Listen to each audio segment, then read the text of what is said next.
4 simple steps to eliminate threat thoughts. Something happens in your environment. The possibility of getting stressed out arises. But the stress response can only turn on if you include a dominant threat thought. It doesn't matter if it is accurate or not. Our body systems can't tell if we are really in danger or if we're just making it up. The dominant thought starts the process all the same. As the situation unfolds, or as you imagine a future event, or remember a past incident that includes a threat thought, you can ask yourself 4 very powerful questions. And if you answer them accurately, the threat thought will not happen. Here are the 4 questions. 1. Am I really in danger? In other words, is this threat real? What is the perceived threat? What is the likelihood of this threat actually causing me physical pain? Of course, you have to answer this question honestly or it won't work. As I mentioned earlier, you're seldom in situations where your life is in danger, and rarely are you likely to experience any real physical pain. Therefore, the answer to the first question, am I really in danger, is almost always no. I'm not in any real danger. Once you have that recognition, you notify your body systems that they don't need to make any physiological changes to keep you safe. Simply, you're telling your body that there's really no need to activate the stress response. Question 2, can I handle this? Again, honesty is essential. The correct answer is yes, but how can you feel confident that you can handle this situation without dying or having any pain? When pondering a potentially stressful situation, think about all of your past experiences. Recall similar events from your past that you have survived.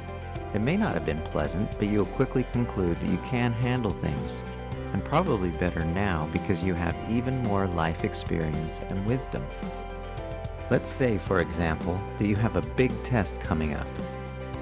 You realize that you have taken well over 500 tests during all the years you've been in school, and you haven't been injured from any of them. Now you can say to yourself, why should this one be any different? It won't. You'll be similarly safe during this one. What about a job interview? If you've ever interviewed for a job or spoken in front of a group of people and not been hurt, you realize there's no reason why this interview should be any different. You can rest assured that you can handle this one just as well as or better than all of the others. Or maybe you've been asked to give a speech to your coworkers or at a community event. You realize that you've done this before and you didn't experience any physical pain. So it is very unlikely that this time will be any different. However, what do you do if this is your first time giving a speech?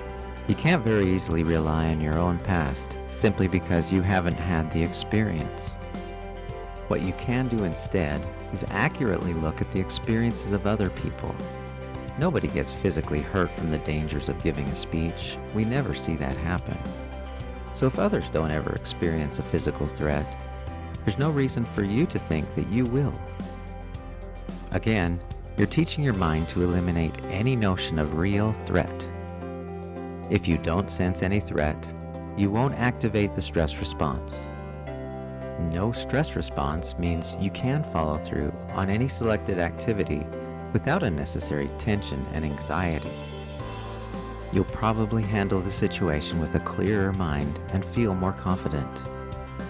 The next question you can ask yourself in any situation is, can I do something about this? Is it inside my circle of influence? In other words, can you influence the situation so the perceived threat doesn't exist anymore? Most stressful events relate to conditions or situations we can't do anything about. We get anxious about the well-being of someone who lives several states away. We have plans for a picnic, but the weather doesn't cooperate, so we get angry. However, sometimes we can change situations and as a result remove the stressor. If you can, then go ahead and take care of it. If you can't, there's no need to stew and fuss over it. Let me give you an example.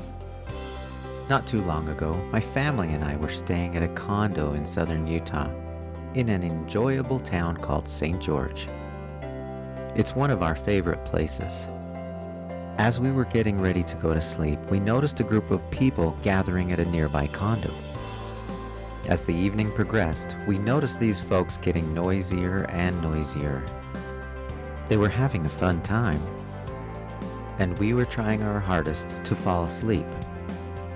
But the noise was too loud. It was really getting quite annoying. It occurred to me that I could continue stressing about our inability to fall asleep and their noise, or I could simply contact the resort manager and let her take care of things. I grabbed the phone, discussed the situation with the night manager, and within a few minutes the noise had subsided considerably, and we were able to fall asleep. There are times when you can do something about the environment or the stressor. When those favorable opportunities are available, take control of the situation. When you can't do anything to influence a situation, when the environment can't be changed, the best approach is to apply the tools you're learning in these videos. And this leads us to the fourth question, the question that drives the rest of these stress prevention videos, and that is, can I think about this differently? Remember that all stress begins with the way you think about something. Therefore, the correct answer to this question is always yes, I can think about this situation in a different way that doesn't involve activating the stress response. Let's use a simple example to show how, by asking these 4 quick questions, you can successfully prevent any stress from occurring. Traffic jams. Many people become stressed in traffic jams. The cars around them move too slowly, or not at all, and they have to be somewhere soon. Let's pretend that it's you who is stressing out in a traffic jam. We can go through each of the questions and see what happens to the stress. First, am I really in danger? If you analyze the situation accurately, very seldom does anyone get hurt in a traffic jam. The reason you're stressed rarely has anything to do with any life-threatening condition. You're stressed because you're late for something that you have decided is important.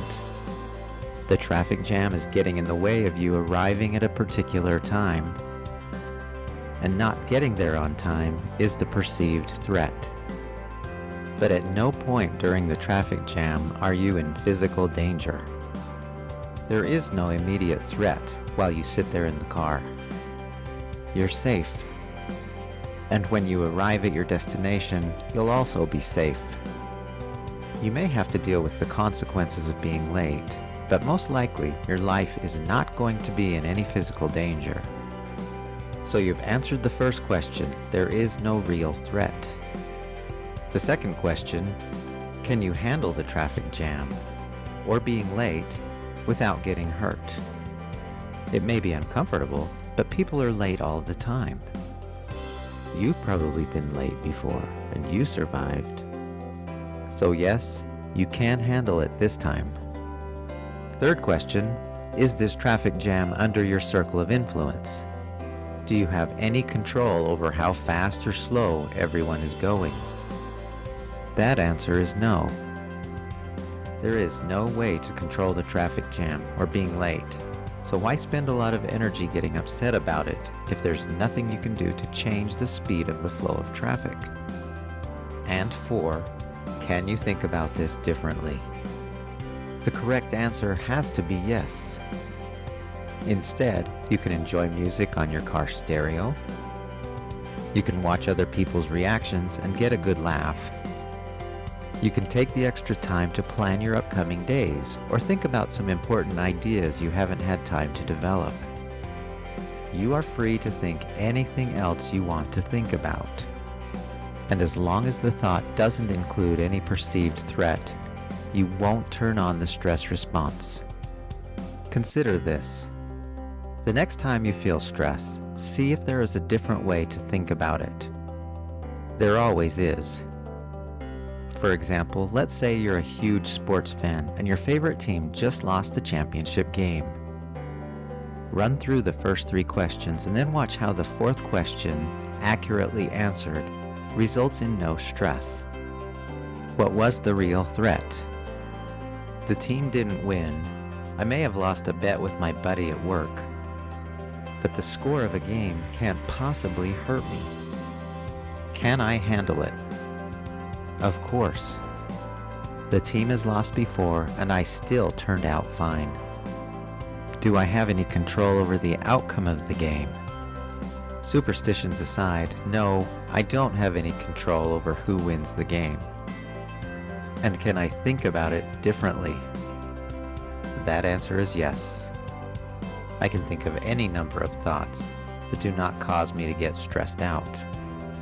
Rather than getting upset about the loss, here are a few other ways that I could think about the game. It was an exciting game. It's great that they made it to the finals. I had such a fun time following all the exciting action of this year's team. They'll be better next year.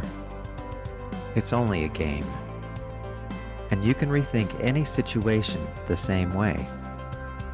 As long as your different thought doesn't include a threat, you won't turn on the stress response or have emotions that are less than positive.